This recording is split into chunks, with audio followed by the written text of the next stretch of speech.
आज संपूर्ण दिवस नगर तालुक्यातील खारे कर्जुने या ठिकाणी जो बिबट्या पकडण्याचा थरार होता याच्याच बातम्या तुम्ही ऐकल्या। मात्र या बातमीची खरी आणि दुसरी बाजू तुम्ही या ठिकाणी पाहणार आहात। गाव गाढ झोपेत असताना वन विभागानं बोबाटा केला की आम्ही एका बिबट्याला पकडलं असून त्याला नगरकडे घेऊन जात आहोत, पण त्या क्षणी तो बिबट्या गावकऱ्यांना न दाखवल्यामुळे गावामध्ये संतापाची लाट निर्माण झाली होती। प्रत्येक गावकरी वन विभागाच्या त्या अधिकाऱ्यांना दोष देऊ लागला होता। कुठल्याही प्रकारची गावकऱ्यांना कल्पना न देता विभागानं काम केल्याचा आरोप गावातला प्रत्येक माणूस करत होता। या सर्व कामाचे क्रेडिट वन विभाग घेत असतानाच गावाच्या व्हॉट्सअप ग्रुपमध्ये बिबट्या विहिरीमध्ये पडल्याचा फोटो दुपारी 12च्या दरम्यान व्हायरल झाला। लगेच सर्व गावकरी त्या विहिरीच्या दिशेने धावू लागले। वन विभागाला याची चुणूक लागली। वन विभागाचे काही अधिकारी त्या ठिकाणी लोकांच्या नंतर पोहोचले। त्या ठिकाणी विहिरीमध्ये बिबट्या पडलेला सर्वांना दिसला। तो बिबट्या काढून घेण्यासाठी वन विभाग तयार होता, मात्र ग्रामस्थ बिबट्याला गोळी घालून मारण्याचा आग्रह धरू लागले होते, कारण वन विभागानं सकाळच्या वेळी कुणालाही बिबट्या न दाखवता जेरबंद केला होता। वन विभागानं आमची फसवणूक केली असा राग या ठिकाणी गावकऱ्यांच्या मनात होता। त्यामुळे गावकरी या बिबट्याला गोळ्या घालून ठार करा अशीच मागणी करत होते। वन विभाग त्यांच्या या प्रश्नावरती अनुत्तरित होता। कुठल्याही प्रकारची प्रतिक्रिया विभागाचे अधिकारी देत नव्हते। गावकरी कंट्रोल न झाल्यामुळे वन विभागानं MIDC पोलिसांना पाचारण केलं। पोलीस प्रत्यक्ष त्या ठिकाणी आल्यानंतर त्यांच्या निदर्शनास आलं की या गावातील एक चिमुकली बिबट्यानं खाल्ली होती। त्यामुळे या गावामध्ये वन विभागाच्या विरोधात लोकांचा प्रचंड रोष होता। सकाळच्या सुमारास जेरबंद केलेला बिबट्या ही कारवाई देखील गावातील एकाही व्यक्तीला वन विभागानं कळवली नव्हती। त्यामुळे पोलिसांना देखील या प्रकरणातून माघार घ्यावी लागली। सर्व काही वन विभागाच्या हाती सोपवून या ठिकाणी पोलीस प्रशासनाने देखील गावकऱ्यांना सहकार्य केलं। बराच वेळ झाला पण वन विभाग फक्त बघायची भूमिका घेत होता, कुठलंही पावलं उचलत नव्हते आणि तसा तसा गावातल्या लोकांचा राग आणखी वाढत होता। गावकरी त्या बिबट्याला मारण्याच्या भूमिकेवरती ठाम होते। यावेळी गावातील महिला या देखील आक्रमक झाल्या होत्या। त्यांनी गळ्यामध्ये दोर अडकून घेतला होता। पिंजऱ्याच्या समोर त्या उभ्या होत्या। एक तर बिबट्याला ठार मारा, नाहीतर या पिंजऱ्यांमध्ये आम्हाला जेरबंद करून घेऊन जा। आमची मुलं बाळ भयभीत आहेत, आम्हाला शेतात काम करता येत नाही, अशा संतप्त प्रतिक्रिया त्या महिला या ठिकाणी देत होत्या। तर दुसरीकडे वन विभागाचा एकच रट्टा होता, हा बिबट्या जर नरभक्षक नसेल तर त्याला कसं मारायचं, त्यामुळे हा नरभक्षक आहे का त्याचे नमुने आम्ही तपासू आणि त्यानंतरच त्याला ठार मारू। बराच वेळ गेल्यानंतर गावकऱ्यांनी त्या बिबट्याला पिंजऱ्यामध्ये टाकण्यासाठी होकार दर्शवला आणि वन विभागाला सर्वतोपरी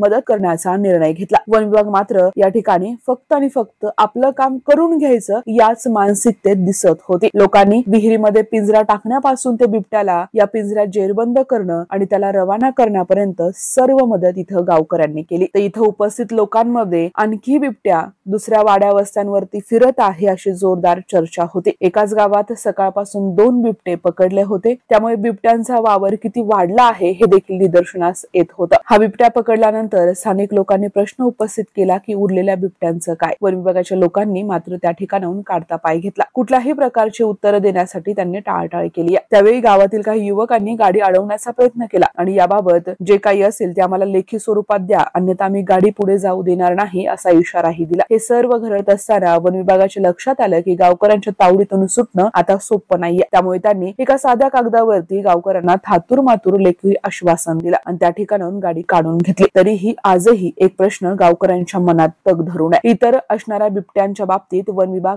काय ठोस पावलं उचलणार आहे। आज सकाळी घडलेल्या 2 घटनांमुळे वन विभागावरील विश्वास आता गावकऱ्यांचा उडत चालला। वन विभाग हे खोटं बोलण्यात एक नंबर आहे असा आरोप गावकरी करत आहेत। या ग्रामस्थांनी बिबट्याला ठार मारण्याचा आदेश काढण्यासाठी रस्ता रोकोही केला होता। बिबट्या, वन विभाग आणि गावकरी यांच्यामध्ये गेल्या कित्येक दिवसापासून मोठा संघर्ष सुरू आहे। मात्र वारंवार वन विभागाकडनं अनपेक्षित अशाच पद्धतीनं प्रकार घडत आहे आणि त्यामुळे गावकरी मात्र राग व्यक्त करतायत। वन विभागाने पकडलेले 2 बिबटे आणि आता उरलेल्या बिबट्यांचं काय हा प्रश्न गावकरी आजही उपस्थित करतायत। यापुढे वन विभाग आता कोणत्या उपाययोजना करत आहे याकडे आता सर्वांचं लक्ष आहे। ब्युरो रिपोर्ट खारे कर्जुने। देशाच्या कोणत्याही कानाकोपऱ्यामध्ये आपल्याला सुरक्षित प्रवास करायचा असेल तर एकच विश्वसनीय नाव म्हणजेच श्री ट्रॅव्हल्स अहिल्यानगर। आमच्याकडे शैक्षणिक सहल, तीर्थयात्रा, लग्न समारंभ, फेस्टिवल टूर्स, ग्रुप टूर्स अशा वेगवेगळ्या गोष्टींसाठी बसेस उपलब्ध आहेत। यात AC, non AC, sleeper bus उपलब्ध,